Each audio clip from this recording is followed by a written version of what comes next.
Yung panay na punang-puna ka sa ibang religion, sa ibang tao, hindi daw maliligtas. Religion lang daw nila ang maliligtas. Ngunit pagbasahin nyo, ang kanilang libro ay walang kakwenta-kwenta. Ang laman ay puro kabulastugan. Puna na bawal ito, bawal ganyan. Yung pala, nasa libro nila ay halal sa kanila. Pwedeng-pwede. Tulad ng alak, bawal. Pero sa paradise ni Allah ay maraming alak at maraming babae. Mga hauris, may 72 virgins pa. May mga malaking mata, malaking boobs, transparent ang balat. Aba, napakalupit.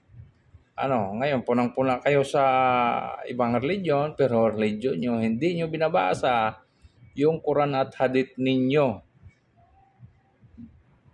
Napakagaling nyo talaga, lahat kayo ay mga sinungaling, Ayusin nyo muna yung sarili nyo at yung propeta nyo, dahil yung propeta nyo, yan ang model nyo, na sinusunod nyo, hindi nyo inaral kung ano ang totoong buhay niya nung panahon niya.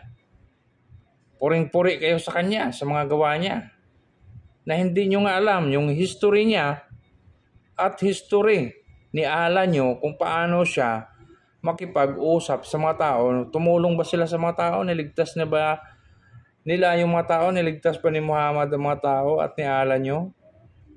Sa Biblia, proven na niligtas ng Diyos at ni Kristo ang mga tao sa kapahamakan at sa mga sakuna kung ano-ano pa.